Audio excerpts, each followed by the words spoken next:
Assalomu alaykum. Akalar, ukalar, do'stlar, hamma sog'liqmi? Oilalar tinchmi? Bardam baquvvatmisiz? Musofirda yurgan aka-ukalar, parvoz aka-ukalar, hamma sog'liqmi? Oilalar tinchmi? Bardam baquvvatmisiz? Yangilik so'ragan aka-ukalarimiz uchun yangilik Farhod Tuvda juda ham ko'p. Yana bitta narsa aka-ukalar, kecha bir Toshkentdan qo'ng'iroq bo'lib qoldi. Muxlislarimiz tarafidan. Xullas, so'zlashuvdi ma'nosi shu: Farhod, sizdan 2023-yilda 3 ta jo'ja olganman Hanjardikindan. Shundan 2 ta xo'roz, bitta makon chiqdi degan nima bo'ldi-da. Keyin 4 ta yutdi xo'roz, bitta oq qanot chiqdi. Shu oq qanoti juda ham zo'r chiqdi.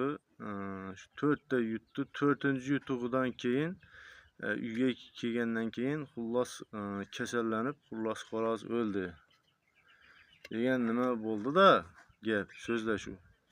Endi men shunda aytdim, videolarini tashlab bering desam, yo'q, videolari yo'q. Menda Nokia prostoy telefon ishlatar edim. Xullas kalom, yaqinda shu kamerali telefon oldim degan gap bo'ldi-da, gap qisqasi.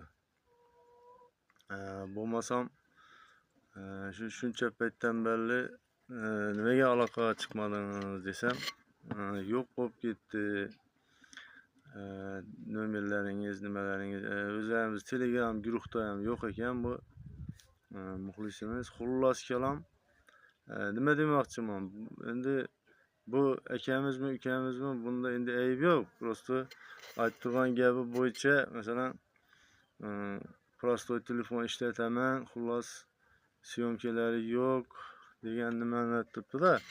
Endi men har bitta jo'ja sotganimda nima demoqchiman? Har bitta jo'ja sotganimda aytaman-da, shu chempion bo'lsin, shu nimalarni, videolarni tashlab ber degan nima bo'ladi-da. Shuning uchun endi boshqa jo'ja sotgan aka-ukalarimiz ham kuzatadi. Shuning uchun ham bu videoni ishlab turibman.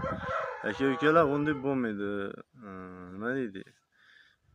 Qisqagina qilib aytaman, erkak bolali. Masalan, men liboy odamga jo'ja sotganda aytganman. Esimdan chiqmaydi bu gap. Videolarimni xudo xolasa bir tashlab turasiz, g'alaba palabalarni deb-da.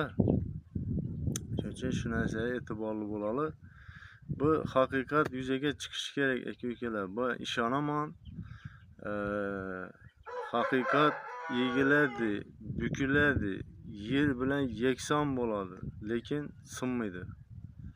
Bu baribir tiklanadi. Bu nimaga? Sababi bu tarixdan kuzatilib keladi bir narsa. Lekin временный, vaqtincha bu haqiqat egiladi aka-ukalar. Shuning uchun endi bu jo'jalarimiz, ko'p jo'jalarimiz chiqdi. Ko'p jo'jalarimiz hozir bu urushish yoshiga yetmadi. Xudo xolasa bulardan ham boyovoy, men ishonaman. Boyovoy xabarlar, videolar keladi. Xudo xolasa endi bu narsalar kuzda, erta bahorda boshlanadi, xudo xolasa. Endi yangiliklar so'ragan aka-ukalarimiz uchun yangiliklar juda ham ko'p. Shu O'zbekiston bo'yicha, O'rta Osiyo bo'yicha shu yangi zotlarni olib kelib turibman. Ko'psini ko'rsatib turibman, ko'psini ko'rsatmay turibman. Masalan, bu qanday olib kelib turibdi? Eng zo'r kamida masalan o'yinni ko'raman. O'yinni ko'rib, shu har bitta urg'anda knockdown qiladigan, sindiradigan xo'rozlarning zotlari kelib turibdi aka-ukalar. Ertaga ham Samarqand Kattaqo'rg'ondan Umidjon ukamizdan xudo xolasa zot keladi. Undan ham bitta xo'roz, bitta makon. Endi aka-ukalar, bu narsa masalan bitta zot bilan endi katta davraga chiqdik aka-ukalar. Xudo xolasa bitta zot bilan chegaralanib qolmash kerakda bu yerda. Men hanjar deb o'tiraversam bo'lmaydi. Masalan, hanjar haqiqatdan ham bilmaydigan odamga bilmaydi, biladigan odamga zo'r narsa, o'ta. Men uchun tengi yo'q narsa. Nimaga? Sababi hanjarda o'ta yuqori texnika bor zotida. Masalan, xo'roz bilan o'ynaganda hech qanday xo'rozni oldiga umuman chiqmaydi. Masalan, pryamoyga umuman chiqmaydi. Faqat orqada o'ynaydi, faqat orqada. Bu nimani beradi? Masalan, mana bu xo'roz o'ta kuchli zarba egasi bo'lsa ham, o'ta smertelniy zarbasi bo'lsa ham, bu ichida qolib ketadi. Bu xo'rozga ishlatib bilmaydi.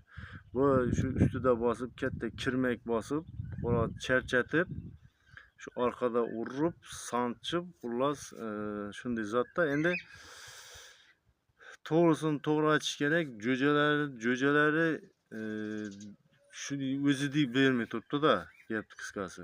Nimaga? Sababi bu yerda qo'shgan makonlarimiz pryamoychi, tanachi. Bu ham zo'r zot, lekin zo'r jo'jalar berib turibdi. Jo'jalarimiz, sotgan jo'jalarimiz g'alabaga erishib turibdi, lekin shu aynan shu super girachi jo'jalar chiqmay turibdi-da. Shu ko'pincha shu blokka urib, korpusga urib sindirib turibdi chiqqan jo'jalar. Endi makonlarimiz shunday-da, qo'shgan makonlarimiz shunday aka-ukalar. Xullas shunday. 70-80% bu yerda makonlarga tortib beradi. Endi shu kelgan yangi zotlar xudo xolasa bu yerda baribir ichkarida ko'riladi.